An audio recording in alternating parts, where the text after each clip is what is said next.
Bonjour à toutes et à tous, bienvenue dans l'école du futur. Très heureuse de vous retrouver pour cette nouvelle émission dont voici le programme. Comment utiliser d'abord au mieux les écrans à la maison? Quelles sont les règles à adopter aussi? Et puis les conseils à suivre pour un usage maîtrisé du numérique au sein des familles. Voilà quelques-unes des questions que se pose toujours notre partenaire Le Clémy avec sa série La famille tout écran, dont on découvre un nouvel épisode dans un instant. Et puis à l'unité derrière la tech, elle est avec nous aujourd'hui, Lisa de Bernard. Bonjour. Bonjour Philippine. Quel va être l'objet de votre chronique aujourd'hui? Eh bien aujourd'hui on va parler du fiasco du chatbot français Lucie.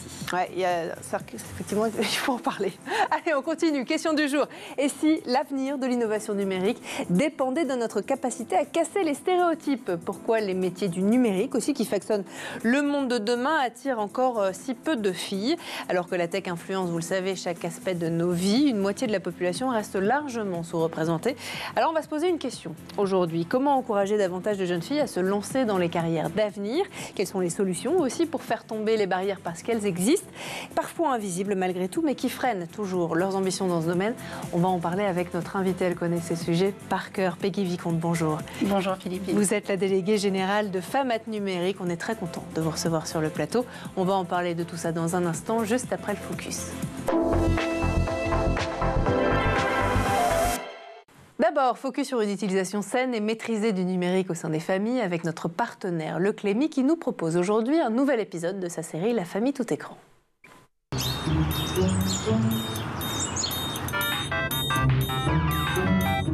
Bon, c'est les vacances, lâchez vos écrans.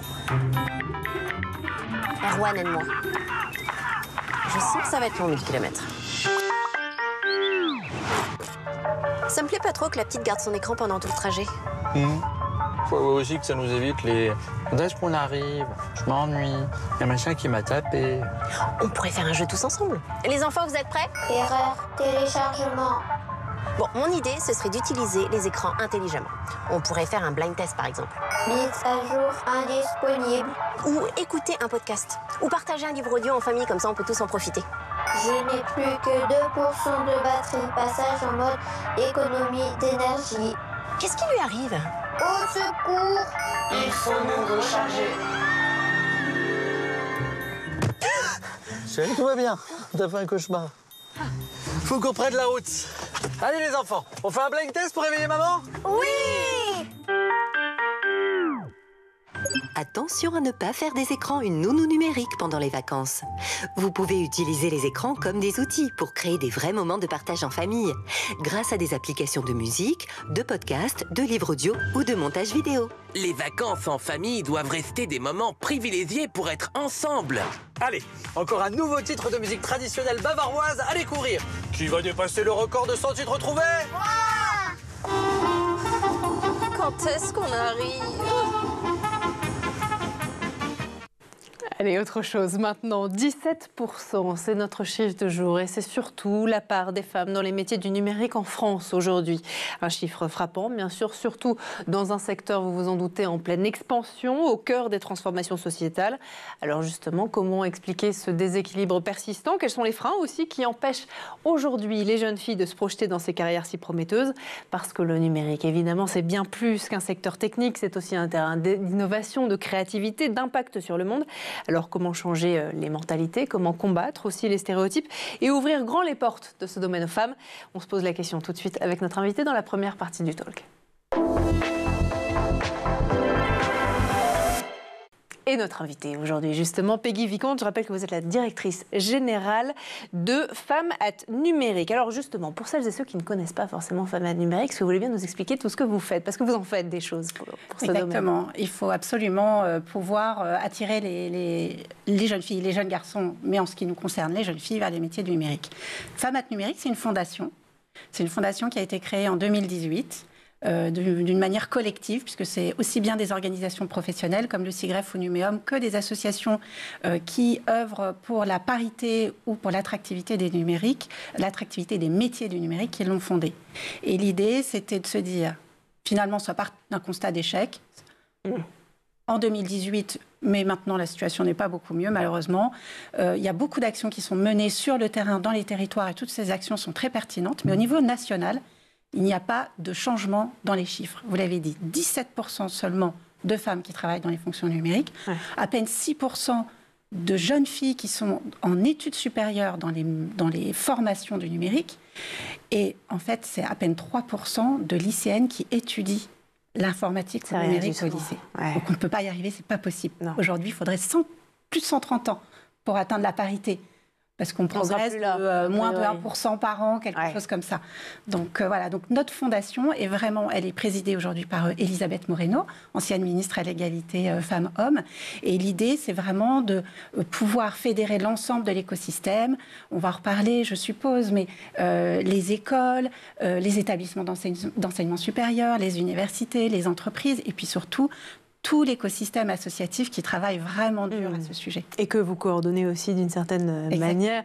On va en parler. Alors, on l'a dit, aujourd'hui, seulement 17% des emplois dans le numérique sont occupés par des femmes en France. Pourquoi, justement, cette sous-représentation, elle persiste encore aujourd'hui? Vous nous dites qu'il y a eu des progrès, des changements qui ont été faits, mais en fait, malgré ça, le constat, il est toujours que les chiffres sont inquiétants, quoi. Oui, c'est inquiétant. Et aujourd'hui, alors, il y a une légère amélioration. Donc, bon, les ultra-optimistes comme moi disent super, il faut continuer, etc. Mais elle est légère. Mais pourquoi? En réalité, ce qui se passe, c'est que, en règle générale, les métiers du numérique sont méconnus. On ne sait pas ce qu'on fait dans le numérique. On interviewe les personnes dans la rue, elles vont nous dire c'est de la programmation, c'est quelqu'un qui est derrière son ordinateur et qui fait ça toute la journée. Aujourd'hui, le numérique est partout. Dans la santé, dans les territoires, dans les transports. Dans l'administration. Donc ça bouleverse le secteur de la musique, le secteur de l'édition. Donc en réalité, c'est partout et donc tous les métiers sont concernés. Et ce qui est très impressionnant, c'est donc évidemment, on connaît mal ces métiers du numérique, mais surtout les jeunes filles sont plus sensibles aux injonctions qu'on leur fait au moment de leur orientation. Donc si par exemple, si la société attend d'une jeune fille qu'elle aille s'occuper des autres, elle est dans le care. En réalité, on peut s'occuper des autres dans le numérique. Quand on est dans un système, quand on est dans une équipe informatique ou qu'on fait de la cybersécurité, on s'occupe des autres en réparant les ordinateurs, en leur permettant de fonctionner, en les protégeant contre une attaque cyber. Donc une jeune fille qui vous dirait au moment de l'orientation « je souhaite m'occuper des autres parce que je suis empathique et c'est ce que j'ai envie de faire », en admettant que c'est ce qu'elle ait vraiment envie de faire, que ce ne soit pas un autre biais, voilà, en partant de ce principe-là, et on pourrait tout à fait lui dire va voir les métiers d'informatique, il y a des choses qui se passent, il y a de l'emploi, c'est bien rémunéré et ça te permettrait de t'occuper des autres. Voilà. Donc, méconnaissance des métiers d'informatique et surtout au moment de l'orientation, des jeunes filles qui ne connaissent pas l'ouverture vers d'autres métiers, qui sont plus sensibles à ce que la société, vous, nous, en fait, c'est une responsabilité collective. Mais le problème, il vient d'où? Parce que je comprends tout à fait ce que vous me dites et le constat qui est fait, qui est effarant d'ailleurs. Malgré tout, est-ce que c'est un problème culturel? Parce qu'il y a une baisse du nombre de femmes dans ces métiers du numérique et plus particulièrement de la technologie depuis les années 80. Et malgré tout, la technologie elle ne cesse de se diversifier, de se réinventer, d'être de plus en plus omniprésente dans notre vie. On est toujours 50% de l'humanité, nous, en tant que femmes. Et malgré tout, ça baisse. Alors, comment on explique ces chiffres? Est-ce que c'est un sujet culturel, de représentation? Je ne sais pas, moi, dans les films, dans les séries télévisées, on ne voit pas de femmes derrière des ordinateurs. Oui, vous avez raison. C'est ça? Vous avez raison. Il y a un problème culturel, alors qui n'existe pas qu'en France, même si en France, on est mauvais élèves sur ce sujet-là, particulier. Donc, un problème de représentation. Des rôles modèles. Par exemple, si je vous parle de Sam Altman, oui, le fondateur de ChatGPT. Bon, en réalité, Sam Altman, il a une cofondatrice qui s'appelle Mura Mirati. Tout à fait. Qui était la CTO et qui, le Financial Times dit, en fait, c'est elle qui a créé ChatGPT. Et en réalité, dans notre connaissance de ChatGPT, on retient Sam Altman. Donc, c'est vraiment ça, notre sujet. C'est de se dire, aujourd'hui, il y a une invisibilisation des femmes de la tech, alors c'est dans d'autres sujets également, là on est sur les sujets d'égalité femmes. On pourrait en faire des émissions tous les jours. Exactement. Et donc, mais là, c'est vraiment très prégnant. On a invisibilisé Margaret Hamilton, qui était dans l'histoire une pionnière en la matière. Donc, et pourtant, je crois que c'est à peine, je crois que c'est 2% de femmes sur Wikipédia qui sont recensées Donc là aussi, il y a un peu de travail à faire. Voilà, c'est ça. Donc c'est ces sujets-là de représentation. À la Fondation, on a vraiment 3 grandes priorités et la visibilité des femmes et la mise en lumière des rôles modèles, pas que sur une présentation PowerPoint, mais dans les médias, sur scène, dans les conférences. C'est ça, vraiment, c'est ça qu'il faut changer aujourd'hui en France pour y arriver. Inspirer les jeunes filles, notamment leur dire que c'est possible, bien sûr, j'imagine, et les inviter, bien sûr, à embrasser ces carrières pour lesquelles elles sont, bien sûr, évidemment faites. Les choix d'orientation se font très tôt, effectivement, on en a parlé. Alors justement, comment intégrer quelque part une sensibilisation au métier du numérique et de la technologie dès le parcours scolaire, dès le plus jeune âge, quelque part? Est-ce que vous avez des recommandations? Quel rôle les écoles et les universités pourraient jouer aujourd'hui pour encourager les jeunes filles à choisir ces carrières? Oui, aujourd'hui, la Fondation, elle regroupe des grandes entreprises qui vont sélectionner et financer et accompagner des projets associatifs sur le terrain. Ce qui est très important, on a 3 grandes priorités. Agir dès le plus jeune âge, au moins au niveau du collège. Si ce n'est primaire, on n'est pas obligé de mettre un écran pour sensibiliser au numérique. Si ce n'est au primaire, au moins au collège. Stage de 3e. Il faut vraiment, vous savez qu'en fait, on est l'addition des 5 personnes qui nous entourent, quelque part. On est la somme des 5 personnes qui nous entourent. Si on n'arrive pas à sortir les jeunes filles de leur environnement proche, qui forcément est par nature pas numérique, en tout cas, il est peut-être numérique dans l'utilisation, mais pas dans la conception, pas dans la compréhension, eh bien, c'est foutu. Donc, nous, ce qu'on souhaite, c'est les sortir de cet environnement-là, leur faire découvrir les métiers du numérique au sein des entreprises. Et ce n'est pas obligatoirement des entreprises qui font vraiment purement du numérique. Aujourd'hui, il y a du numérique partout. Donc, il faut que toutes les entreprises ouvrent leurs portes pendant les stages de 3e et de seconde pour accueillir, moi, j'ai même envie de dire, des promos de filles. On n'est pas obligé d'accueillir des filles et des garçons, on n'est pas obligé de le faire en mixité. Si on veut vraiment passer le seuil, on dit si on ne veut pas attendre 130 ans, accueillons, par exemple, dans les entreprises, un groupe d'une dizaine ou d'une vingtaine de jeunes filles pour leur faire découvrir ces métiers-là en 3e. C'est-à-dire que vous voulez pousser au-delà du stage de 3e et seconde, qui est, pour celui de seconde, obligatoire maintenant au lycée, c'est d'organiser quelque part des semaines ou des jours qui sont dédiés en plus de ce qui est déjà proposé par l'Éducation nationale? Exactement. La Fondation, par exemple, a financé une action qui est portée par une association occitane, qui s'appelle La Mêlée, et qui a accueilli une vingtaine de stagiaires, une promo 100% filles, et qui a permis effectivement de leur faire un tour des écoles, des formations qui existent sur la région. Il faut que ça soit accessible aussi, pour ces jeunes filles. Bien sûr. Donc les formations, les différentes écoles, les différentes entreprises qui peuvent aussi les accueillir pour un travail, maintenant ou plus tard. Il y a une mise en relation qui s'est faite et on voit vraiment, quand on leur présente ces opportunités-là, moi j'ai eu l'occasion d'aller au contact de ces jeunes filles, on voit les yeux qui pétillent. Parce qu'elles se voient un avenir où on leur dit... Alors, tout n'est pas... Il ne faut pas leur promettre non plus que tout est très facile. C'est pas facile, parce que c'est quand même un secteur qui est aujourd'hui majoritairement masculin. Malgré tout, il y a beaucoup d'actions dans beaucoup d'entreprises qui sont mises en œuvre pour pouvoir les accueillir de façon, on va dire, très ouverte sur ces sujets-là. Authentique aussi. Voilà, très authentique, exactement. Bon, comme quoi, tout ne va pas si mal. Il y a plein de choses qui marchent aussi et qui sont en tout cas mises en œuvre pour que ça n'aille pas si mal et qu'on n'ait surtout pas à attendre 130 ans pour refaire une émission en disant « ça y est !» on a atteint l'égalité et la parité dans le numérique. Non, je reviens l'année prochaine. Très rapidement. Dites-moi, parce qu'il va falloir que je lance l'autre sujet. Non, pas dans 130 ans. On parle de la semaine prochaine dans un instant. On est d'accord? Allez, super. D'abord, on fait un petit tour du côté de la planète tech. Images et vidéos, c'est le Zap, c'est le meilleur d'Internet et c'est l'œil de Jean Martineau.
on est de retour toujours sur le plateau de l'École du Futur et en compagnie de notre invitée aujourd'hui, Peggy Vicomte. Je rappelle que vous êtes la déléguée générale de Femmes Numérique. On en parle dans un instant, on continue parce qu'il y a encore plein de sujets qu'il faut qu'on aborde ensemble. D'abord, on va écouter bien sûr la chronique de Lisa de Bernard qui a une idée derrière la tech. Lisa, avec vous aujourd'hui, vous allez revenir sur une affaire toute récente qui a fait couler beaucoup d'encre sur les réseaux sociaux. C'est vrai, ça s'appelle Lucie, une IA générative made in France, dont le lancement a été plus qu'éphémère pour la pauvre. Qu'est-ce qui s'est passé?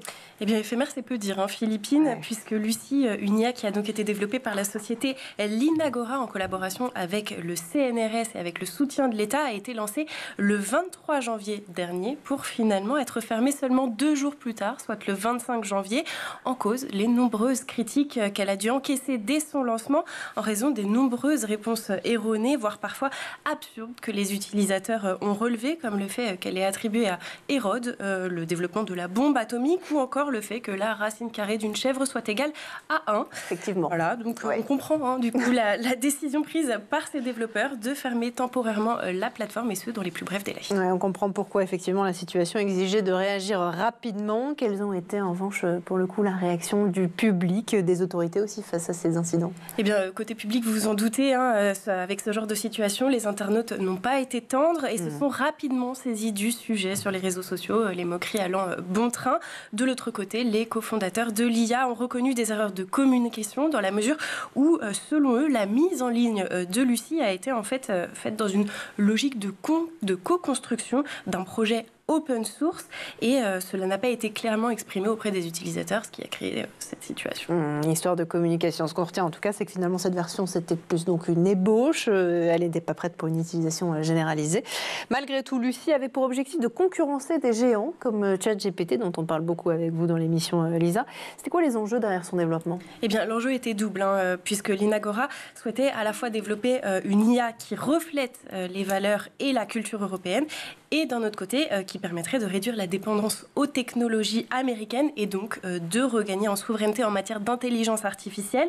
Selon les équipes, Lucie avait pour objectif également d'être utilisée dans le secteur éducatif, dans la recherche et le secteur gouvernemental. Ouais, c'est pas une réussite, effectivement. Alors pour le coup, sa crédibilité en la matière vient de prendre un sacré coup. Alors après cette fermeture temporaire, c'est quoi les perspectives pour Lucie? Eh bien, les développeurs de Lucie ne désespèrent pas. Ils ont exprimé leur intention de continuer à travailler sur leur IA en corrigeant les erreurs en matière de fiabilité, tout en appelant à bien évidemment plus de bienveillance pour les équipes qui travaillent sur le projet. Vous nous direz, vous nous donnerez des nouvelles de Lucie dans les prochaines semaines? Avec grand plaisir. Si on en a. Je suis sûre qu'on en reparlera. Sûr. Bon, et ben voilà, rendez-vous est pris. Merci beaucoup Lisa pour cette chronique, et on lance ensemble toutes les trois la deuxième partie du talk. Deuxième partie du talk avec Lisa, bien sûr, et avec notre invitée Peggy Vicomte. Je rappelle que vous êtes la déléguée générale de Femmes Numérique. Alors, juste avant de passer aux apps et à la chronique de Lisa, vous me disiez, là, dans les prochains jours, et c'est d'ailleurs mardi, dès demain, il va y avoir une actualité chez Femmes Numérique, des assises. C'est ça? Dites-nous tout. Exactement. Donc, ce sont les assises nationales de la féminisation des métiers et filières du numérique. D'accord. Qui se dérouleront donc sur Paris le 4 février. Nous avons des éditions régionales également. Ouais. Donc, en Martinique, en Guadeloupe, en Occitanie, parce que l'idée, c'est vraiment que les actions qui sont initiées puissent ruisseler sur l'ensemble du territoire. Je dirais même, la dynamique, elle est dans le territoire en réalité. Ouais, bien sûr. Donc c'est vraiment les actions territoriales il est très important qu'on puisse les mettre en lumière. Et puis l'ouverture sera réalisée par la ministre Clara Chapaz.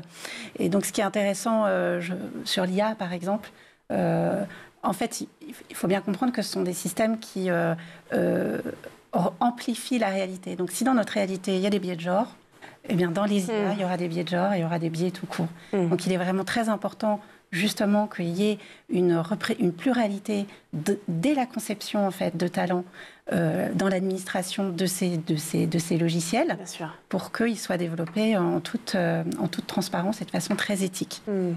Il y a encore plein de choses à inventer, effectivement, et un peu de travail sur ce sujet. Est-ce que, justement, vous intervenez auprès des entreprises et des jeunes filles en expliquant ces biais-là, ces sujets-là, et en disant, il y a encore quelques petits trucs à faire? Oui, on a une nouvelle feuille de route au sein de la Fondation, qui est portée par Elisabeth Moreno et l'ensemble de nos administrateurs et administratrices.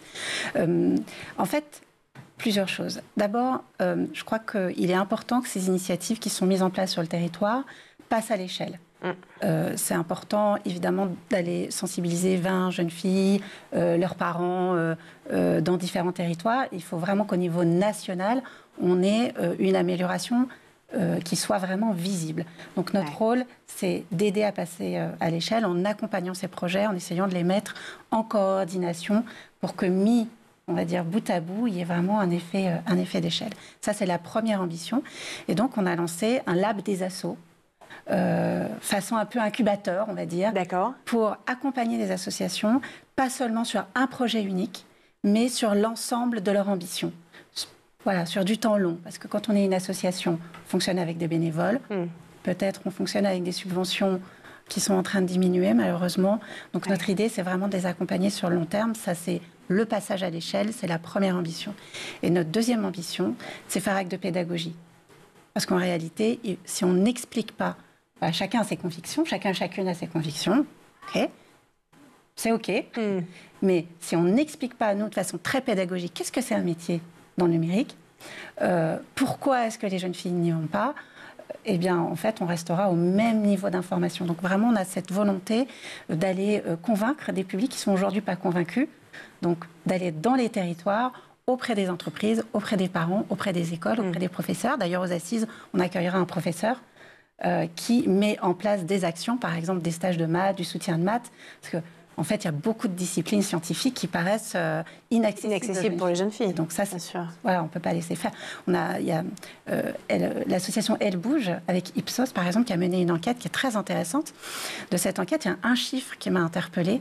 80% des jeunes filles qui ont répondu à l'enquête, qui étudient donc dans l'enseignement supérieur, sont inquiètes de leur avenir. On en a parlé la semaine dernière avec l'association Elle Bouge qui est venue sur ce plateau, effectivement, comme quoi vous voyez. Mais c'est vrai, et c'est inquiétant. Et c'est justement, on en parlait avec notre invité chez Elle Bouge, les questions de ce qui marche et ce qui ne fonctionne pas. C'est ce qu'on fait aussi un petit peu avec vous aujourd'hui. Parmi ce qui fait débat aujourd'hui dans la société sur ces sujets de féminisation des métiers de la tech, il y a les quotas. Les quotas, est-ce que c'est aujourd'hui, selon vous, une étape nécessaire pour établir quelque part un équilibre dans ce secteur? Est-ce que c'est une solution pour atteindre l'égalité dans les métiers du numérique? Alors, globalement, oui, c'est une très bonne solution, parce qu'on voit que si on n'agit pas de façon structurelle, ça va être compliqué. On parlait de 130 ans au début d'émission. Après, les quotas, il faut regarder où on les met et sur quelle période. Ce qui est très intéressant, on a travaillé avec les écoles, par exemple, d'informatique et d'ingénieurs sur ce sujet-là. En fait, on constate que entre une manifestation d'intérêt d'une jeune fille, il faut travailler sur l'attractivité des métiers. Ça s'est fait de façon collective, amont. Mais une fois qu'une jeune fille manifeste son envie d'aller dans une formation, il faut que là, on mette en place les actions pour que, si son envie se confirme, nous, collectivement, on lui mette à disposition tous les moyens d'y parvenir. Et ça, c'est pas encore fait aujourd'hui d'une façon collective. Donc c'est là, il faut travailler. Oui, ça peut être un quota. Le mot quota peut faire peur à certains et certaines. Mais finalement, c'est une forme de quota. Peu importe le mot qu'on lui donne, c'est à partir du moment où on a ouvert le niveau d'information et qu'après avoir ouvert ce niveau d'information, les mains levées, si elles restent levées, on les accompagne pour qu'elles puissent continuer l'ensemble de leur parcours jusqu'à l'insertion professionnelle. Eh bien là, on aura réussi, on gagner. Fiers de nous. Exactement. Oui. Alors justement, avant d'arriver à ces questions de quotas en entreprise notamment, beaucoup de parents influencent d'une manière ou d'une autre, c'est ce que nous disent en tout cas les jeunes filles dans un certain nombre d'enquêtes et notamment des enquêtes d'Elle Bouge, le choix de carrière de leurs enfants. Alors justement, comment leur donner des outils pour encourager des vocations chez leurs enfants et notamment chez leurs jeunes filles? Oui, il y a des associations, donc Elle Bouge effectivement travaille sur ces sujets-là. Il y a un tissu de 200 associations en France. Et j'ai rencontré une jeune fille il n'y a pas très longtemps, une élève d'Epitech, qui me disait, donc école d'informatique, qui me disait, après avoir assisté à une table ronde, elle a elle-même créé son association avec des élèves pour aller dans les lycées. Ce qui est très intéressant, c'est que c'est une association avec des filles et des garçons. Et ensemble, ils vont dans les lycées pour aller expliquer leur formation et les métiers prédestinés. Donc c'est très intéressant. Parce que le sujet n'est pas uniquement féminin. Non. Il concerne l'ensemble de la société, même s'il il touche principalement, parce qu'elles en sont victimes, 50% de la population, donc les femmes. Mais l'éducation, j'imagine, et c'est votre constat aussi, c'est que ça touche d'abord et avant tout aussi les hommes. Oui, en réalité, ce qui se passe au moment de l'orientation, c'est que d'abord, les filles sont bonnes élèves. Donc, elles sont bonnes partout. Et comme elles sont plus sensibles aux injonctions de la société, elles vont faire ce qu'on leur demande de faire. Donc, si on leur dit, au niveau du choix des spécialités, fais-toi plaisir, choisis ce que tu veux. Donc, elles vont faire un choix pluriel, dans la majorité des cas. Et après, c'est très compliqué de garder une spécialité scientifique. Donc, elles vont plutôt l'abandonner en terminale. Et ça, c'est vraiment important qu'on puisse travailler avec elles. On a vu aussi, par exemple, que dans l'esprit des professeurs, alors, les professeurs voilà, c'est pas la cause de tout, hein, évidemment. Et on travaille beaucoup avec le corps enseignant. Donc, il y a des choses qui sont faites dans ce secteur-là. Mais c'est vrai que parfois, les études montrent qu'on peut avoir, quand on est professeur, une vision un peu tronquée entre un 15 en maths, par exemple, pour un garçon et un 15 pour une fille. C'est pas tout à fait la même chose. Voilà, le garçon va dire c'est bon, tu peux aller en sciences. Fille, on va peut-être lui dire c'est pas assez. Donc en fait, nous on n'aime pas ce message un peu d'autocensure. On dit c'est pas de l'autocensure, c'est vraiment de la censure tout court. Tout court. De la part en plus d'une figure d'autorité pour ces jeunes filles. Voilà. Et donc les parents font le même travail, parfois contre-productif. Les grands-parents, les amis, en fait, c'est les médias, la sphère culturelle, finalement, c'est vraiment dans l'ensemble de la société que l'effort doit porter. On entend souvent aussi dire que les femmes excellent dans les compétences humaines essentielles, ces soft skills dont on parle beaucoup actuellement. Est-ce que vous pensez que d'une manière ou d'une autre, ça peut les avantager dans la tech, justement? Quelque part, on a besoin aussi d'apporter de l'humain, de l'authenticité dans ce domaine très impersonnel qu'est la technologie et le numérique. Oui, alors ça, c'est un sujet qui m'est cher personnellement, parce qu'au-delà de la partie technique, et notamment dans l'intelligence artificielle, mais dans le numérique globalement, évidemment, il y a une partie de technique qu'on doit maîtriser en tant que nation pour pouvoir être souverain en fait, dans notre développement. Bien. Mais il y a également une partie sciences humaines et sociales. Et personnellement, j'aime beaucoup parler de ça parce que on peut rapprocher la technique et les sciences humaines et sociales. Et ça, c'est un prisme nouveau qui commence à poindre. On voit certaines formations dans l'enseignement supérieur amènent des sciences humaines et sociales dans les formations techniques. Comme quoi ? Là aussi, tout est possible, les portes s'ouvrent. Les portes s'ouvrent. Les portes s'ouvrent et c'est le message qu'on voulait vous porter, en tout cas, dans cette émission. Merci à vous, Peggy Vicomte, d'avoir été parmi nous aujourd'hui. Je rappelle que vous êtes déléguée générale de FAMAT Numérique. Les portes sont ouvertes. On ne cesse de le rappeler, d'insister dessus, notamment dans cette émission. Et on est ravis de pouvoir mettre ce sujet en avant. Merci à vous d'avoir contribué à ce message aussi. Merci aussi à vous, Lisa, d'avoir été parmi nous aujourd'hui. Merci à vous de nous avoir suivis. Merci à la régie. Merci à Édouard Dognaud d'avoir produit cette émission. Et nous, comme tous les jours, dès demain, 12h30, toujours sur School TV. On se retrouve dans l'École du Futur. D'ici là, passez une très bonne journée.